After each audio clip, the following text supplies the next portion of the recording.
பலமுள்ளவைகளை வெட்கப்படுத்தும்படி தேவன் உலகத்தில் பலவீனமானவைகளை தெரிந்து கொண்டார். எது பலமுள்ளவைகள்? நல்லா கவனிங்க. ஒரு நல்ல ஒரு காரியம், அதாவது இத்தனை வருஷம் புரியாத ஒரு காரியம் என்னன்னா, நிறைய பேர் நல்லா படிச்சிருப்பாங்க, நல்ல வேதத்துல தேறி இருப்பாங்க, நல்ல வேத ஞானம் இருக்கும், உலகத்துல அறிவு இருக்கும், ஆண்டவர் குறித்து பக்தி வைராக்கியம் இன்னும் நிறைய சொல்லிக்கிட்டே போலாம்.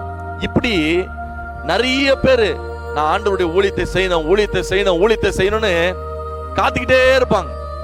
ஆனா நம்ம ஆண்டவர் யார் அப்படின்னா, பல நேரத்துல வினோதமான விளையாட்டுகளை செய்கிறவர். இப்படி ஏக்கத்தோடு காத்திருந்து ஜெபித்து இப்படிலாம் இருக்கிற ஒருத்தங்களை ஆண்டவர் ஊழியத்துக்கு வான்னு கூப்பிட மாட்டாரு. ஒருத்தனை அதுக்கு சம்பந்தமே இல்லாம அமைதியா உட்கார்ந்துட்டு இருப்பான். அவனுக்கு ஊழியத்திலையும் இன்ட்ரெஸ்ட் இருக்காது, வேதத்திலையும் பெரியசா அறிவு இருக்காது, படிப்பும் இருக்காது, ஒன்னும் இருக்காது. ஆனா ஆண்டவர் இரவும் பகலும் பைபிள் காலேஜ் முடிச்சு நான் ஊழியம் செய்யணும் வாஞ்சையோடு இருக்கிறவனை விட்டுட்டு ஒன்னுத்துக்கு அவனுக்கு கூப்பிடுவாரு. பாப்பா, நான் உன்னைதான் தெரிந்து கொண்டேன், உன் மேலதான் என் சபை கட்ட போறேன், உன் மேலதான் நான் வைக்க போறேன், உன் மேலதான் தரிசனம் இருக்குது, உன் மேலதான் எல்லாம் இருக்குன்னு.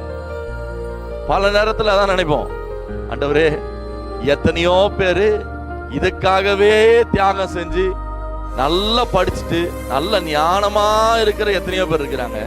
ஆனா அவங்கள விட்டுட்டு ஏன்பா எங்களை கூப்பிடுறீங்க?